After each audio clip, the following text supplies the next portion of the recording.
Hey guys, Helen Hart-Smith again here with I'm Kathy. my co-host from the podcast, Kathy. We're back for the second video in a top 10 series that we wanted to throw together really quickly because we didn't see this covered. So we wanted to fill a need in the community for information because that's how we do. Right. So the first video that we did covered stones. The top 10 stones that we think every witch should have. Now, these are lists that we compiled off the top of our heads. In about 20 minutes. Exactly. And so there's a lot of other things that can be covered on these lists that we haven't, but we went with the top 10 things in each category that we thought of. So like I said, we started with stones. What are we going to cover in this one? I think we're going to cover plants in this one. Okay, so we're going to cover plants in this one. And then the last one, we're going to cover essential oils.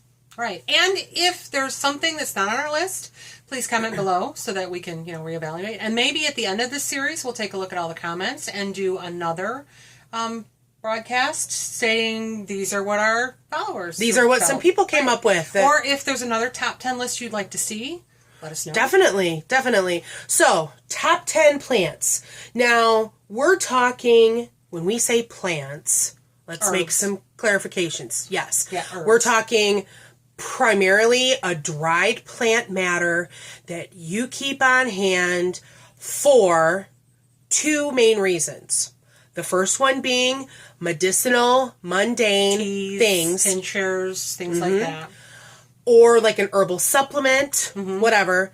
The other category being magical. Magic. That's why we're all here, right? Because it's magic, right?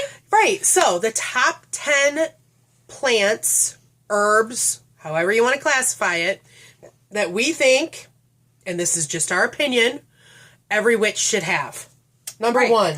And again, this is in no particular order. We just wrote these down off the cuff. So number one on the list is rosemary. Rosemary. So you can use rosemary for colds or for indigestion. And it's also good on, beef and potatoes. Exactly. It's a good cooking herb. Right. And then as far as magical uses go, it's good for purification, and it's known as a funeral herb.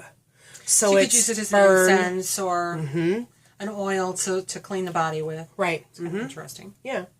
So the next plant is nettle, and it can be used as a hair rinse, and it's in general good health. I know Helen drinks nettle tea from time to time. I love it. It's very earthy. I think it's a taste that you either like or you don't like, and I like it. Right.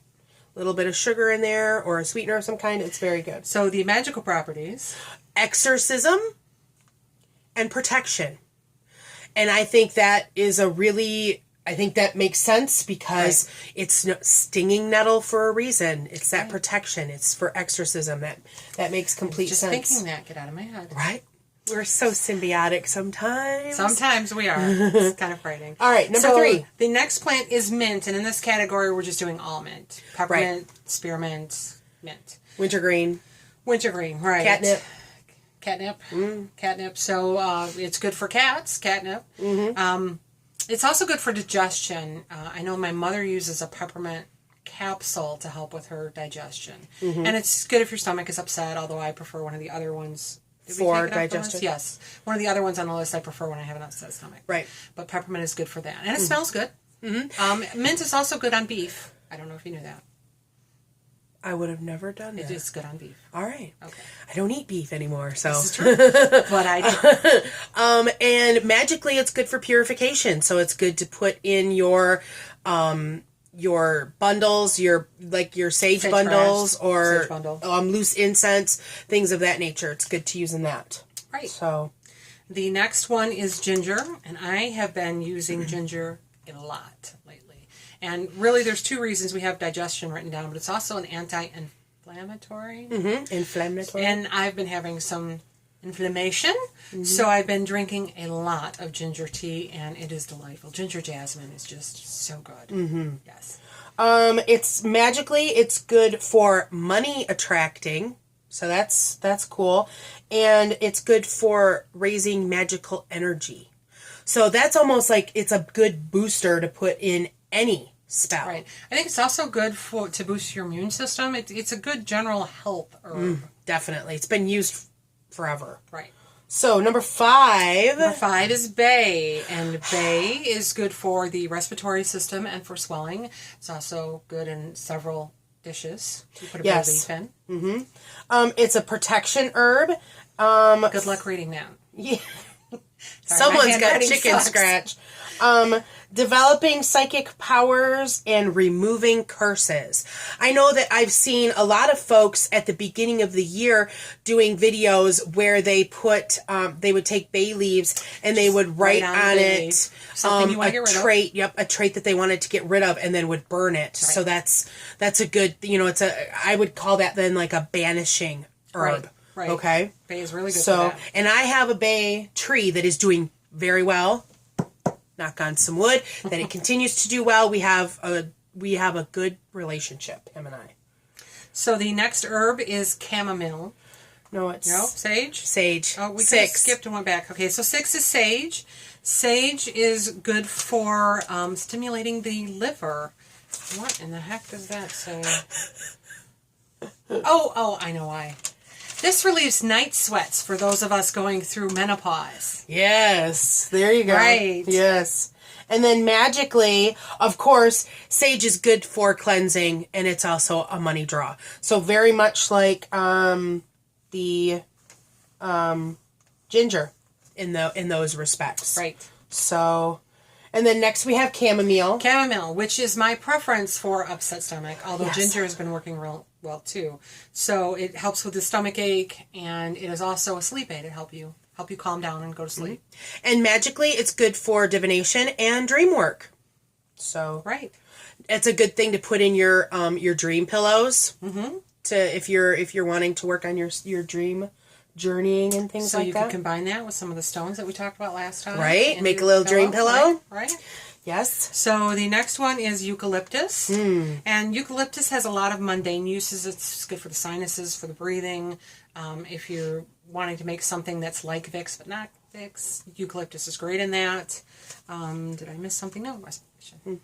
And magically, it's good for purification and for healing, to help promote in healing. Right. So it's that dual nature right there. So.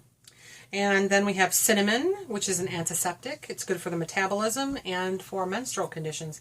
I also believe it's an what is that word? Inflammatory? No. Antioxidant. Oh, probably, yeah. Yes. And then magically, it's good for prosperity and psychic awareness. I think cinnamon is also used in love spells. Because it's associated with the apple, that cinnamon pie thing, or cinnamon apple pie.